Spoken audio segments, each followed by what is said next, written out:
Olá, amigos e amigas, sejam bem-vindos ao curso básico de Espiritismo do Núcleo Espírita Fraternidade e Amor.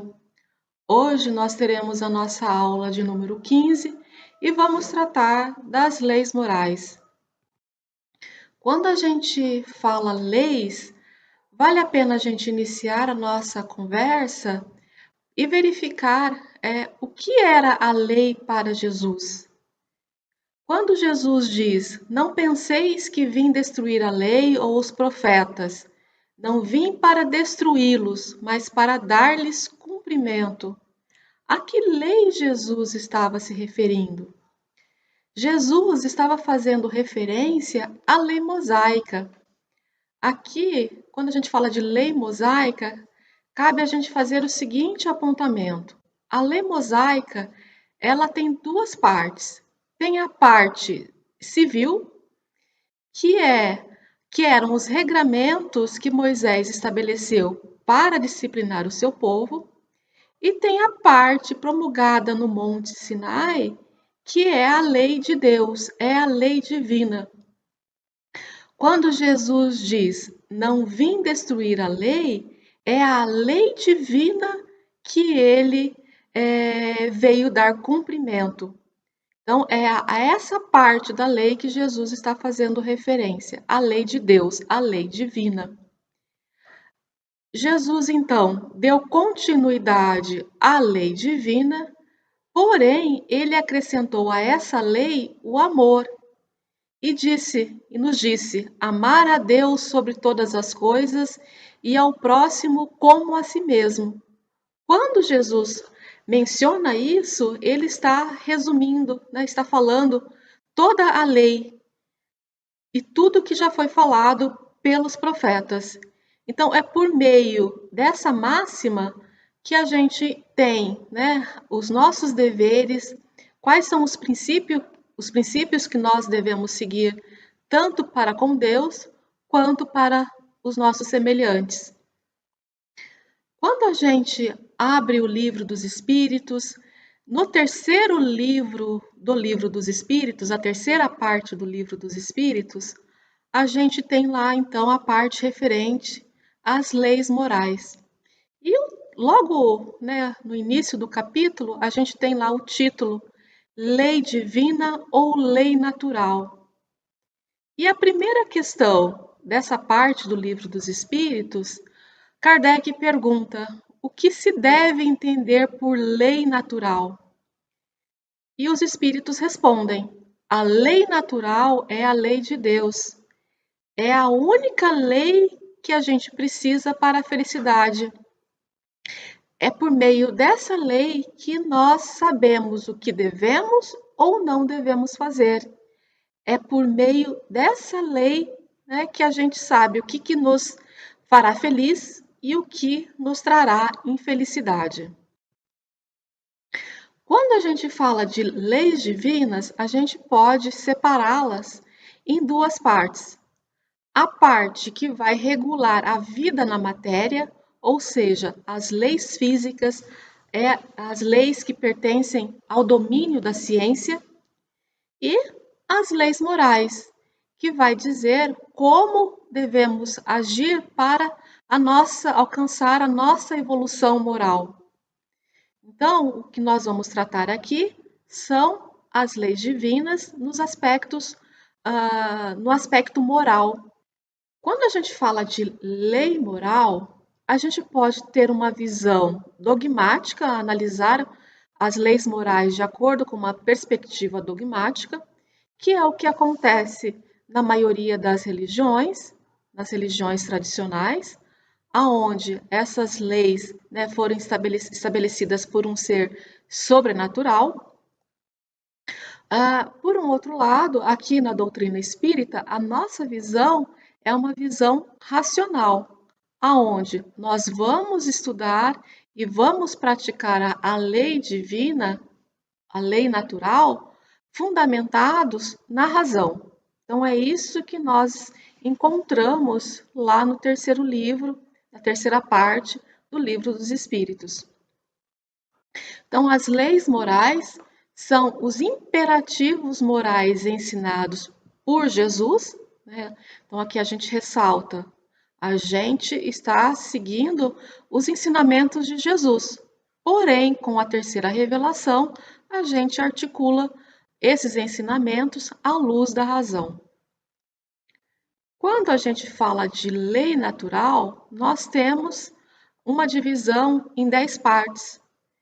Para a gente entender melhor cada uma dessas leis morais, cada uma dessas partes, vale a pena a gente fazer o estudo do Livro dos Espíritos e do Evangelho segundo o Espiritismo. Aqui a gente vai falar rapidamente a que se refere cada uma dessas leis. A primeira é a lei de adoração.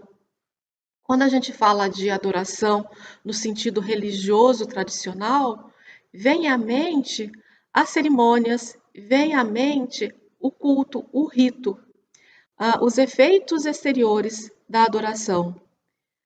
Para a doutrina espírita, a adoração ela consiste no pensamento elevado a Deus. Então, quando nós meditamos, quando nós fazemos uma prece, seja louvando, seja pedindo, seja agradecendo, né, consciente ou inconscientemente, estamos praticando o que é a verdadeira adoração. Cabe aqui a gente ressaltar a prece, né? Então, a prece também é um ato de adoração, porque é por meio da prece que nós nos aproximamos de Deus. A segunda lei é a lei do trabalho. Kardec pergunta: o trabalho é uma lei da natureza? E os espíritos respondem: é uma lei da natureza e é uma necessidade. E por que é uma necessidade? Porque é a partir do trabalho que a gente tem condições de desenvolver todas as nossas potencialidades, tanto as potencialidades morais quanto as intelectuais. Vale a pena também a gente mencionar que todos os seres trabalham, executam a lei do trabalho, seja o espírito mais simples até espíritos evoluídos, os seres angelicais. Todos trabalhando para o bem do universo.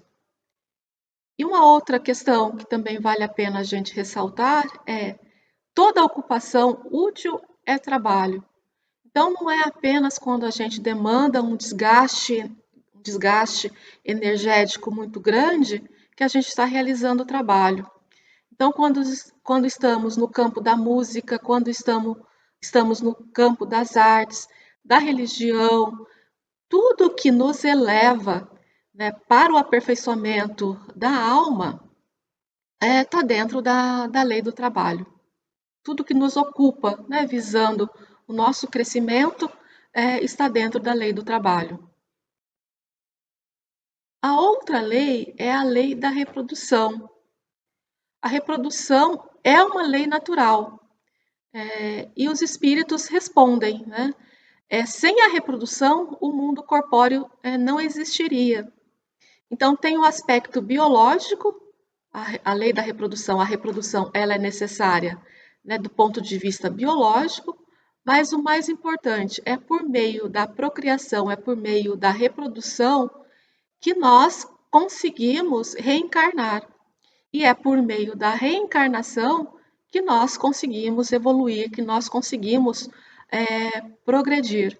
Ou seja, sem a reprodução, a gente não conseguiria evoluir. A próxima lei é a lei de conservação. Então, os espíritos superiores, eles nos ensinam que nós temos o instinto de conservação, e isso é uma lei da natureza. É por meio desse instinto, né, que o ser humano ele corre atrás das suas necessidades. Correndo atrás das suas necessidades, ele consegue realizar trabalho. E trabalho faz parte, contribui, né, para que a nossa evolução seja alcançada.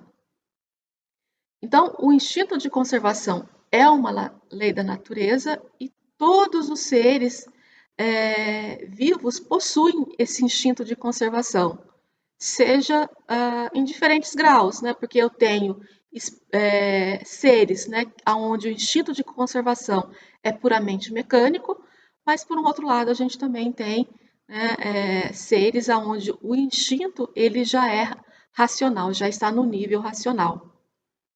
Quando a gente fala de conservação, vale a pena a gente lembrar, né, da importância dessa dádiva divina, né? Porque é por meio do instinto de conservação que a gente mantém a nossa vida e a do semelhante. Então, não considerar essa dádiva divina, esse instinto de conservação, né, a gente está prejudicando tanto a nós quanto aos nossos semelhantes. Então, é importante a gente preservar essa dádiva divina. Em paralelo à lei de conservação, nós temos a lei de destruição. Quando a gente fala destruição no sentido comum, né, no sentido cotidiano que damos a essa palavra destruição, a gente pensa em extinção, pensa em aniquilamento. Mas não é isso que a doutrina espírita vem nos trazer. Ela vem falar que a lei de destruição é importante para a transformação, para a renovação e para a melhoria dos seres vivos. Então, a destruição é uma lei da natureza, porque é necessário, né, que se destrua o velho para renascer e regenerar, e assim a gente alcançar a nossa evolução. Cabe ressaltar, né, que a destruição ela coexiste com um instinto de conservação. Então, quando as duas estão em equilíbrio, a nossa evolução é alcançada.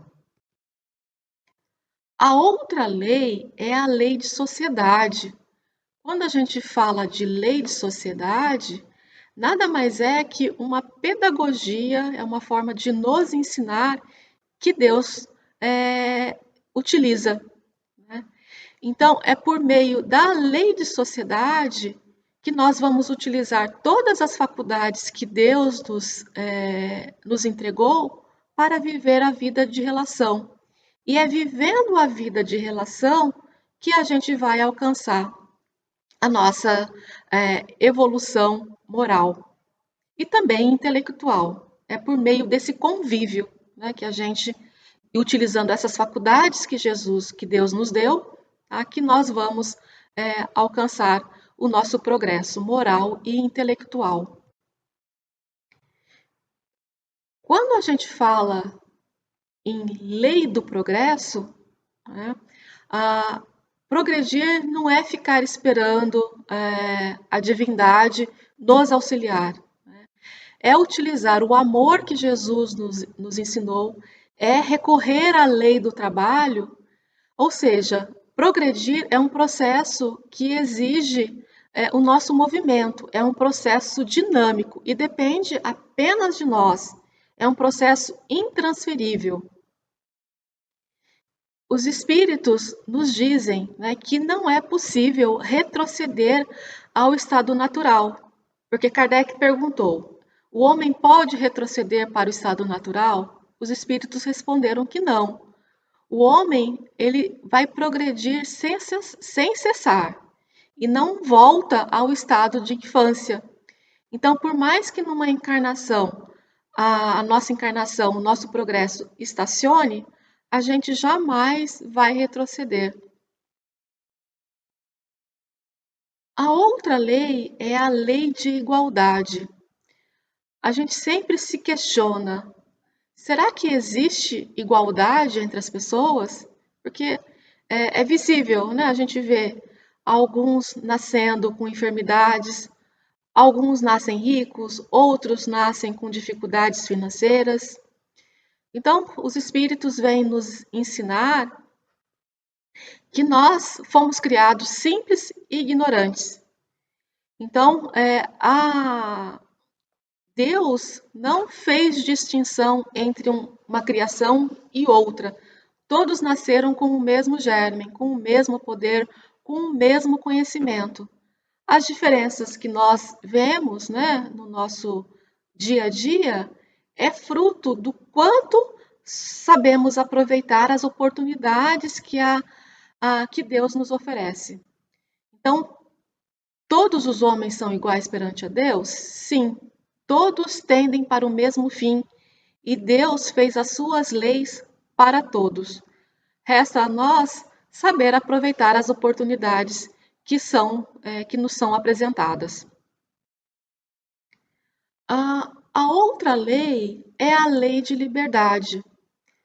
Então a gente pode falar, né, a liberdade e o direito de um terminam quando começam a liberdade e o direito do outro. Então isso é uma lei moral. Quando os espíritos perguntam, né, qual seria a condição em que o homem pudesse gozar de liberdade absoluta, lá na questão 826, para que o homem pudesse gozar de uma liberdade absoluta, ele teria que viver isolado, porque a partir do momento que a gente convive, mesmo que seja com uma ou apenas uma pessoa, a gente tem que respeitar os direitos e a liberdade do outro. Então, portanto, né, a liberdade não é absoluta. E sempre a gente fica na dúvida, né? Qual que é o limite da minha liberdade? Eu posso definir a minha liberdade, eu posso definir a liberdade do outro? E Jesus nos ensina: não façais aos outros o que não quereis que os outros vos façam. Então, esse é um princípio da justiça divina e estabelece, né, os direitos e a liberdade que a gente tem que ter nas nossas vidas de relação. E, por último, a lei de justiça, amor e caridade.